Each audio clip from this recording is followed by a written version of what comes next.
성경 말씀 요한복음 7장 37절부터 39절 말씀까지 보겠습니다. 요한복음 7장 37절에서 39절 말씀 다 찾으신 줄 알고 우리 함께 합독해서 읽도록 하겠습니다. 명절 끝날 곧 큰 날에 예수께서 서서 외쳐 이르시되 누구든지 목마르거든 내게로 와서 마시라. 나를 믿는 자는 성경의 이름과 같이 그 배에서 생수의 강이 흘러나오리라 하시니 이는 그를 믿는 자들이 받을 성령을 가리켜 말씀하신 것이라. 예수께서 아직 영광을 받지 않으셨으므로 성령이 아직 그들에게 계시지 아니하시더라. 아멘. 오늘 본문 말씀으로 믿는 자들에게 약속하신 성령이라는 제목으로 함께 은혜를 나누도록 하겠습니다. 오랜만에 뵙는 분들이 있습니다. 지난주부터 우리가 또 1부, 2부로 나누었는데 1교구는 또 지난주엔 참석하지 못하고 오늘 이렇게 또 함께 예배합니다. 어떤 상황이 앞으로 펼쳐질지 사실 모르겠습니다만 그러나 우리의 마음에 하나님을 예배하고자 하는 그 중심은 여러분 흔들리지 마시기를 바랍니다. 특별히 여러분 가정에서 또 영상으로 예배하는 거 쉽지 않겠지만 한번 또 여러분 더 정성을 기울이고 마음을 잡고 한번 또 그 예배 가운데에도 하나님을 기쁘시게 하는 그런 모습이 있으면 좋겠습니다. 오늘 이렇게 예배당에 나왔지만 이게 목적이 아니라 여러분 이 예배가 우리 하나님께 온전한 예배가 될 수 있도록 우리 끝까지 예배를 잘 이어가시면 좋겠습니다. 유대인들은 성전 이러면은 그곳엔 하나님이 계신 곳이고 또 그곳에 가면 나는 하나님을 만날 수 있다 이렇게 이해를 했습니다. 전통적으로 그들에게 성전은 그런 의미였죠. 그런데 요한복음 2장에 보면은 예수님께서는 그렇게 화려하게 지어지고 또 그들에게 거룩하게 여겨지던 이 성전에 대해서 뭐라고 말씀하셨냐면 예수님이 이 성전을 헐라 내가 사흘 동안에 일으키리라 이렇게 말씀하신 적이 있었죠. 이 말씀에 대해서 유대인들은 많이 오해를 하였고 요한은 그 말씀에 대해서 뭐라고 설명했냐면 예수님이 당신의 이 육체를 가리켜서 성전이라고 표현했다라고 바로 이어서 주석을 달아놓는 것을 볼 수가 있습니다. 여러분 예수님께서는 성전이 뭐냐라고 했을 때 그 건물보다도 하나님이 계시고 하나님을 만나는 그 성전은 이제 바로 당신이라고 지금 말씀을 하고 계시는 거죠. 그래서 여러분 예수님은 임마누엘 하나님이 우리와 함께 하신다라고 천사가 참 태어날 때 그렇게 또 고지하는 것을 우리가 볼 수 있습니다. 예수님은 임마누엘이 되십니다. 하나님이 우리와 함께 하시는 바로 그 증거가 되고 바로 그 도구가 되시고 바로 그 자리가 되시는 거죠. 그래서 하나님이 백성들과 함께 하시는 그 성전의 의미를 예수님께서는 당신이라고 말씀하시고 성육신을 통해서 바로 그 일을 이루신 것을 성경은 계속 설명하는 것을 볼 수 있습니다. 여러분 지금 예수님 오신 이후 오늘 신약 시대 성전이 어디에 있습니까? 여러분 예루살렘이 있는 그게 성전입니까? 성전이 남아있지도 않죠. 여러분 지금 이 시대는 눈에 보이는 건물의 성전은 없는 겁니다.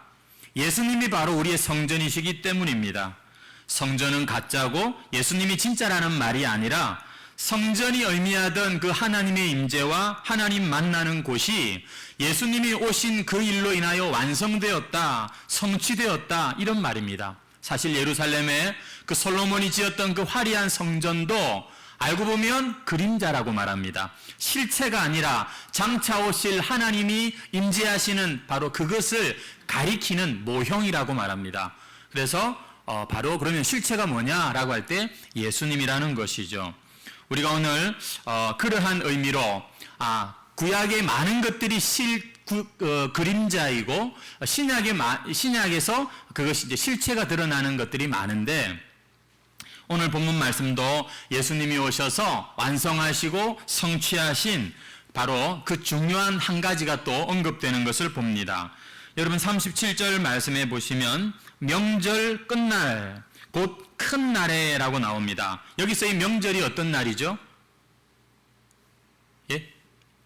우리가 계속해서 지금 요한복음 7장에서 유대인의 어떤 명절이 지금 계속 나오고 있습니까? 초막절이 나오고 있지 않습니까? 여러분 이 초막절의 절기와 이 절기의 의미와 그리고 그 날 어떤 행사들을 하는지를 우리가 좀 알면 오늘 말씀을 이해하는 데 도움이 많이 됩니다. 여러분 이스라엘 백성들에게 초막절 그러면 이게 어떤 의미인가 하면 광야에 아무것도 없는 그곳에 하나님이 무려 40년 동안 자기들을 인도하시고 먹이시고 참 보호하신 그것을 기억하는 것이 이 초막절의 의미입니다. 그래서 광야 생활할 때는 초막절을 안 지켰고요. 가나안 땅에 너희들이 들어가거든 이 초막절을 지켜야 된다. 이렇게 말씀하셨죠. 여러분 이 가나안 시대에 농사를 이제 짓습니다. 그 농사 짓는 그 일이 끝나고 나면 이 초막절이 그들에게는 우리로 치면 9월달, 10월달이기 때문에 거의 가을 추수하고 지키는 감사절기가 되는 거죠. 그래서 이 사람들은 구약시대에 전통적으로 가나안 땅에 살면서 유대 땅에 살면서 초막절을 지킬 때마다 어떤 의미였는가 하면 한 해 동안 농사 잘 되도록 비도 내려주시고 또 참 이렇게 풍성한 수확도 거두게 해주신 거 감사합니다. 이렇게 초막절을 지켰어요. 그러면서 8일 동안 이 절기를 지키게 하는데 매일같이 제사장과 사람들이 긴 행렬을 이루어가지고 예루살렘의 실로암 물가에 가서 금으로 된 주전자에다가 물을 떠옵니다. 그리고는 제단에다가 가서 한 바퀴 빙 돌고는 제단 서쪽에다가 그 물을 이제 뿌리게 되는 것이죠. 그리고 이 행사가 진행될 동안 그 성가대가 이 시편의 찬송을 막 하면서 아주 성대하게 이 초막절 행사가 매일매일 그렇게 물 붓는 그런 행사가 있었던 것입니다. 왜냐하면 광야에 그곳에 있을 때도 그렇고 또 지금 우리가 농사 짓는 그러한 민족인데 이렇게 물을 내어주신 하나님, 지난 1년 동안 비를 내리게 해주신 하나님께 감사하는 거죠. 이 풍성한 수확이 다 비를 내려주시고 광야에서 물을 내신 하나님의 은혜야. 이걸 고백하는 것이 이 초막절 행사의 그런 표현이었습니다. 하지만 사실 이 초막절의 그 풍성한 수확과 그 소득은 사실은 단순히 감사해서 그치는 게 아니라 장차 메시아를 통하여 구원자를 통하여 누리게 될 하나님 나라 백성들의 풍성한 그것을 상징하는 게 사실 그 의미였던 것이죠. 그래서 여러분 이사야 12장 2절 3절 말씀해 보시면 이렇게 말씀하고 있어요. 보라 하나님은 나의 구원이시라. 내가 신뢰하고 두려움이 없으리니 주 여호와는 나의 힘이시며 나의 노래시며 나의 구원이시라. 하나님이 나의 구원이라고 고백을 하면서 그러므로 너희가 기쁨으로 구원의 운물들에서 물을 기르리로다. 이런 말이 나옵니다. 이 물 깃고 물 붓고 물을 주신 것을 감사하고 그래서 이 풍성한 이 수확이 단순히 먹을 게 많네 이게 아니라 우리의 구원과 연관이 있다는 그런 고백인 것이죠. 그래서 하나님의 백성들이 궁극적으로 기다리고 소망하는 것은 이 세상에서 부자 되고 잘 살고 많은 것들을 소득을 얻고 이것이 아니라 하나님의 나라가 임함으로써 우리에게 주어지는 그 풍성한 것, 그것을 기다리는 자들이라는 메시지가 여러분 이 초막절에 있는 것이고 방금 읽은 이사야 12장의 말씀 가운데 있는 것입니다. 재미난 것은 이 절기 마지막 날 8일째가 오늘 본문에도 나오는 큰 날인데 이 제사장 행렬이 이 마지막 날은 매일매일 초막절 기간 동안 가서 이 물을 길어 오는데 마지막 날에는 물 길어 오는 예식이 없다는 것이죠. 그냥 제사만 드립니다. 그 명절 마지막 날 물 깃는 행사가 없는 그날 예수님이 우리가 지난 시간에도 살폈지만 사실은 목숨 걸고 지금 당신을 잡으려고 하는 사람들이 지금 있는데 지금 초막절에 그 많은 사람들 앞에 자기 자신을 드러내십니다. 무리들 앞에 서셔서 이렇게 외치시는 게 오늘 본문 말씀인 거예요. 우리 다시 한번 오늘 본문 말씀 37절, 38절 한번 보십시다. 명절 끝날 곧 큰 날에 예수께서 서서 외쳐 이르시되 누구든지 목마르거든 내게로 와서 마시라. 나를 믿는 자는 성경의 이름과 같이 그 배에서 생수의 강이 흘러나오리라. 예수님께서 이렇게 지금 외치고 계신 거예요. 초막절에 물 붓는 그 행사가 계속해서 진행되던 그날 예수님께서 누구든지 목마르거든 이제는 내게로 오라. 나를 믿는 자는 생수의 강이 넘쳐날 것이다. 생수라는 말은 흐르는 물이라는 말이거든요. 어디 가서 떠와야 되는 물이 아니라 계속해서 차고 넘치는 은혜가 있을 것이다. 이런 말입니다. 왜냐? 예수님이 바로 이 초막절이 예표하는, 초막절이 가리키는 본체, 바로 하나님을 만나는 그분, 구원자, 이런 증거라는 것입니다. 그래서 지금 비 내려주신 것도 감사하고 추수를 하게 한 것도 감사하고 우리의 필요를 채워주신 것도 감사하는, 어떻게 보면 이 이스라엘 사람들에게 가장 풍성한 계절은 이 초막절 때거든요. 우리나라도 그렇지 않습니까? 그냥 더도 말고 덜도 말고 한가위만 같아라. 왜냐하면 가장 풍성한 때인데요. 어쨌거나 먹을 게 있고 어쨌거나 좀 두둑하게 호주머니가 두둑한 그러한 때입니다. 근데 주님께서 그때 딱 서서 뭐라고 말씀하신다고요? 내가 너희들을 목마르지 않게 해주시겠다. 아니, 우리 몸 안 마른데, 우리 배 안 고픈데 하라는 그런 시대의, 그런 때에 예수님께서 목마른 자는 내게로 오너라. 왜 그럴까요? 주님께서 그들에게 주시려고 하는 진짜는 이 세상의 필요를 채워주는 수준의 정도가 아니었기 때문입니다. 여러분, 우리가 예수님이 사마리아 여인과 대화를 나눌 때도 그런 말씀을 듣게 됩니다. 내가 이 사마리아 여인에게 예수님께서 말씀하시기를 내가 주는 물을 먹는 자는 영원히 목마르지 않을 것이다, 이런 말씀하셨잖아요. 그 말 뜻이 무슨 말입니까? 세상에 마시고 나면 다시는 목마르지 않는 물이 어디 있냐고요? 그것은 예수님이 사마리아 여인에게 내가 너를 목마르지 않게 하겠다라고 말씀하시지만 그것은 단순히 육신적인 목마름, 배고픔, 그 필요들을 채워주겠다는 게 아니라 영생을 주시겠다는 의미죠. 세상에서 받을 수 없고 얻을 수 없는 그러한 영원한 생명을 주시겠다는 말씀입니다.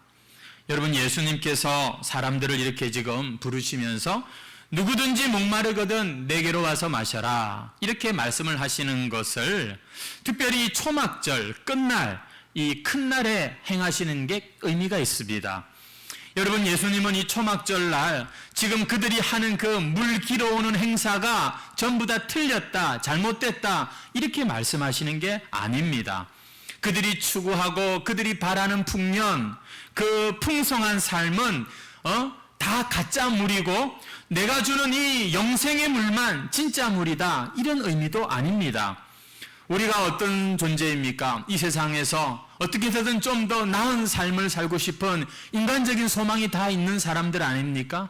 어떻게 해서든 가난에서 벗어나고 싶고 어떻게 해서든 이 질병으로부터 벗어나고 싶은 우리의 이 인간적인 소원에 대해서 주님께서 부정하시는 게 아닙니다. 그건 다 헛거야, 가짜야, 이게 아닙니다.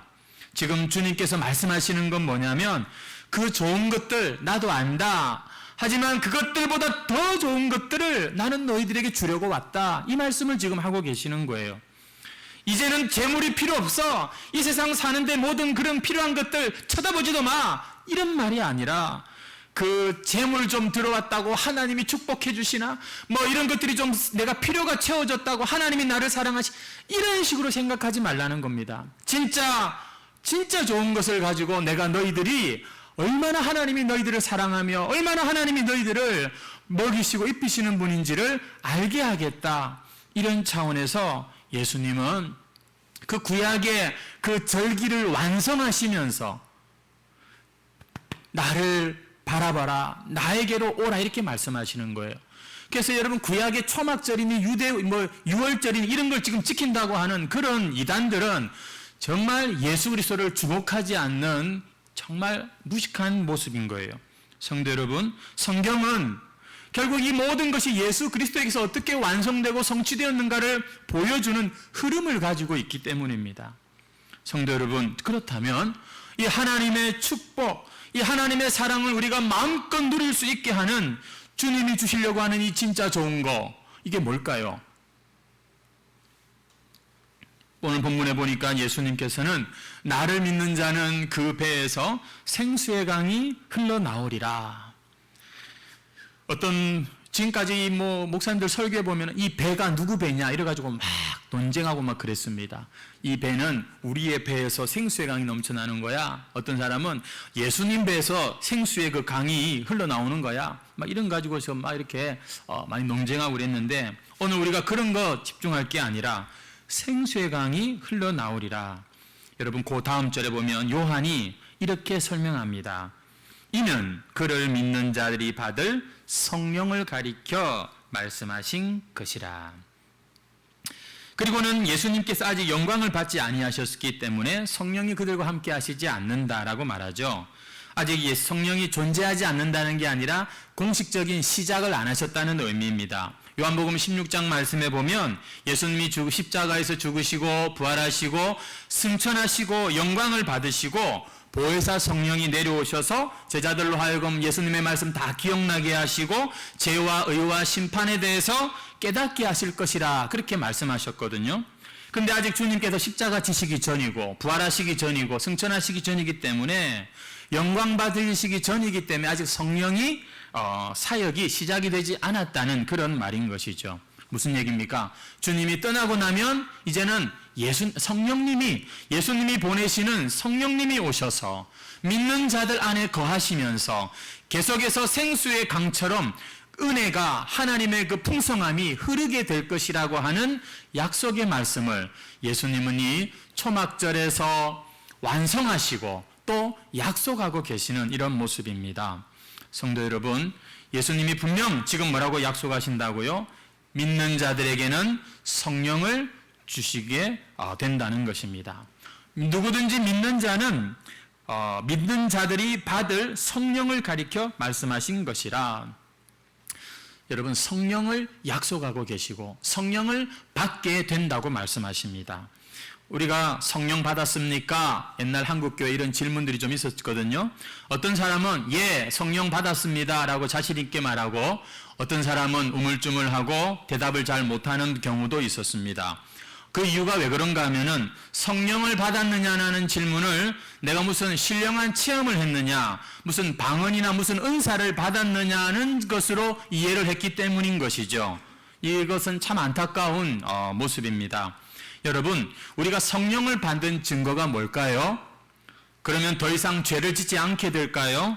우리가 성령을 받으면 마치 세상을 초월한 것처럼, 이제는 구름 위를 걷는 것처럼 그렇게 아주 천국 같은 삶을 사는 걸 말하는 걸까요? 남들이 모르는 성경의 비밀을 깨닫고 남들이 알지 못하는 신비한 그런 능력을 갖게 되는 게 성령을 체험하는 것일까요? 요한복음 20장에 보면은 제자들이 문을 잠그고 두려워 떨고 숨어 있을 때 부활하신 주님이 나타나셔서 그들에게 인사하십니다. 평안할지어다. 그리고는 성령을 받으라 이렇게 말씀하시죠. 너희에게 평강이 있을지어다 말씀하시고는, 그리고는 아버지께서 나를 보내신 것 같이 나도 너희를 보내노라 그러면서 그들을 향해 숨을 쉬면서 성령을 받으라. 여러분, 이렇게 말씀하십니다. 그들에게 성령을 약속하신 대로 이렇게 주고 계시는 그런 모습인 것이죠. 주님의 부활과 승천과 이 영광을 받으시면서 약속대로 성령을 당신의 사람들에게 주시는 그런 장면입니다. 그래서 우리가 성령을 받았다, 성령을 체험했다라고 하는 이 말을 오해하면 안 되겠습니다. 성령께서는 지금도 우리가 예수 믿게 하시는 영이십니다. 지금도 우리가 말씀을 기억하게 하시고 그 말씀을 붙들고 살아갈 수 있도록 도우시는 분이 성령님이십니다. 그래서 어떤 사람은 성령 충만한데도 불구하고 고난과 환난을 통과하게 하십니다. 그럼에도 불구하고 흔들리지 않고 곁길로 빠지지 않고 믿음을 끝까지 지키게 만드는 도움을 성령님이 주시는 겁니다.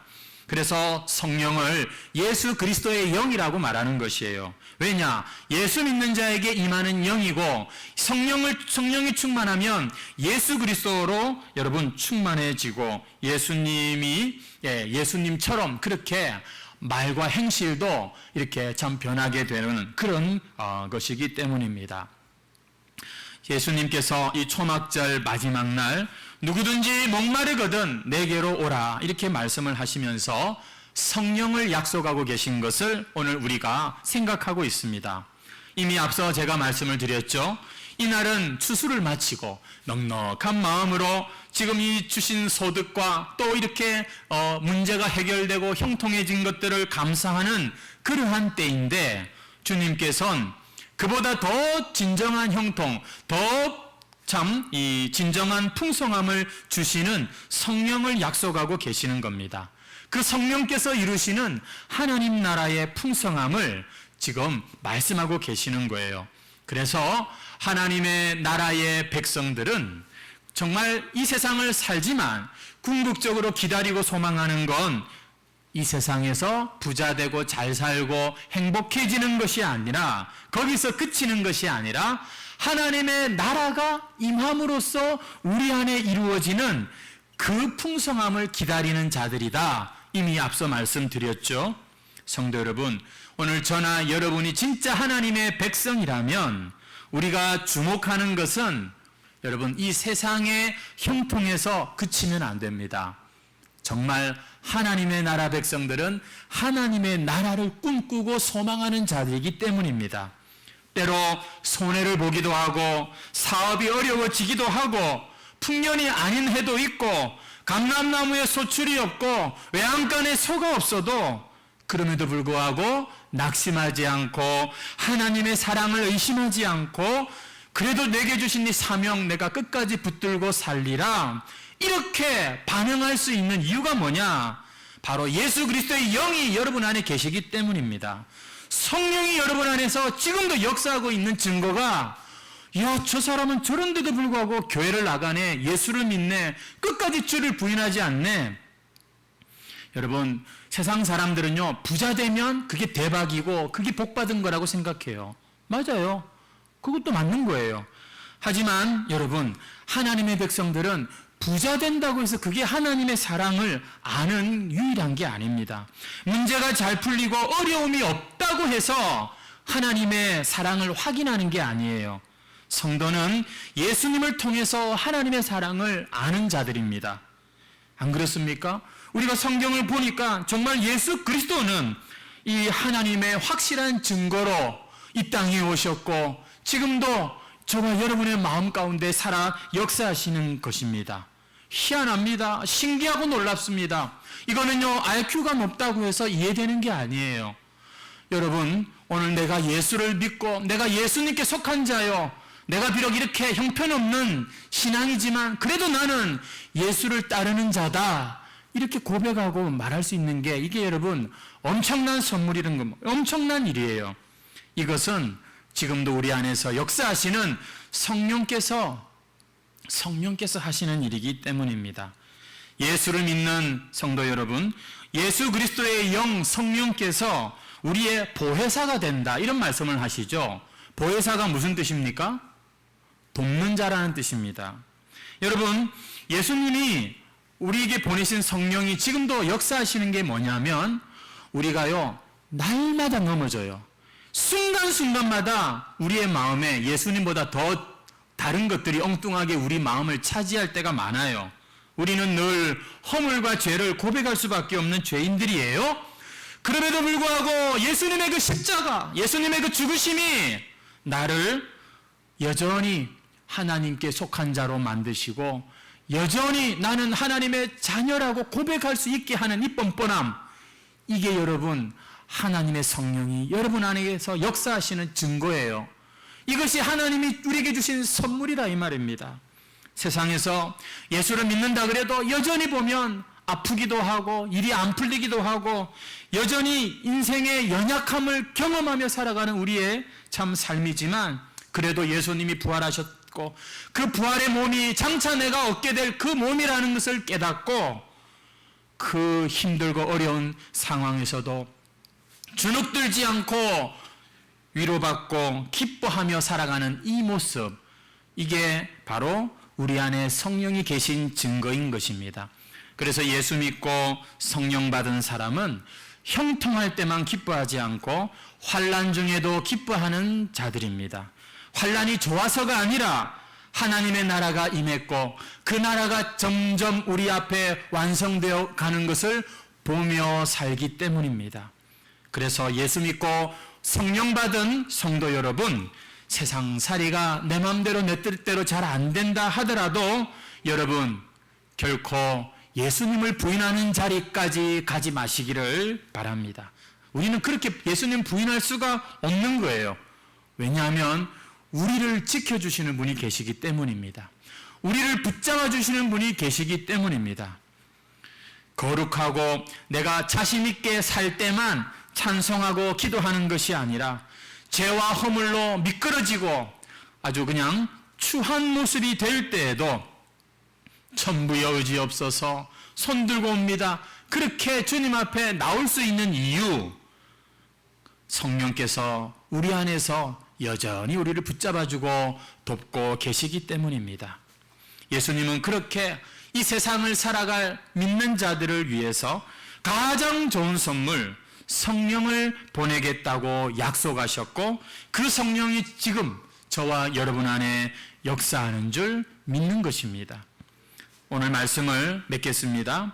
예수님이 믿는 자들에게 성령을 주시는 이유는 우리에게 영원한 생명을 주실 뿐만 아니라 그 영생의 소망을 가지고 이 땅을 살아갈 수 있는 힘을 주시기 위해서입니다. 왜냐? 이 세상은요, 영원한 그 하나님 나라에 대한 믿음을 지키며 사는 일이 우리의 힘으론 절대 불가능하기 때문입니다. 그래서 신앙생활하면서 자랑할 거 진짜 하나도 없는 거예요. 우리의 힘으로는 이게 불가능하다는 고백이 벌써 성경에 얼마나 많이 나와 있습니까? 오호라 곤고한 자로다, 이 사망의 몸에서 누가 나를 건져내랴. 여러분도 같은 믿음이시죠? 같은 고백이시죠? 그래서 기도하는 겁니다.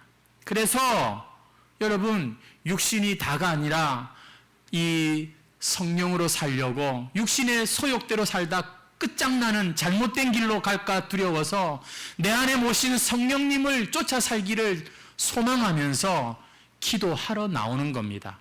요새 목사가 기도하라 말 안 하니까 아주 그냥 편하고 좋죠. 당신들의 영혼과 당신들의 믿음을 위하여 여러분 정말 이 육신의 힘, 내 힘으로는 안 되겠다 이렇게 결론 난 사람들이요 기도하러 나오시기 바랍니다.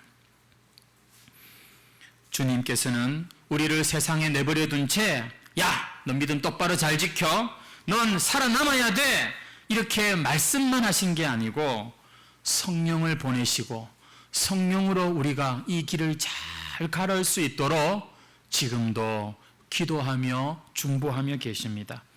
오늘 이 주일날 이 성령께서 오늘 참 형편없고 보잘것없는 우리의 믿음이지만 하나님의 택함받은 저와 여러분 안에 또 세상 살면서 상하고 지친 심령을 가지고 나온 저와 여러분들 안에 다시 한번 힘과 감동을 주시는 성령의 날이 되시기를 주의 이름으로 축원합니다. 아무쪼록 여러분 지금도 예수 믿는 자를 도우시고 인도하시는 이 성령 안에서 이전보다 더 예수 잘 믿으시기 바랍니다. 앞으로도 예수님의 십자가 부활을 증거하는 그러한 자리까지 나아가시기를 바랍니다.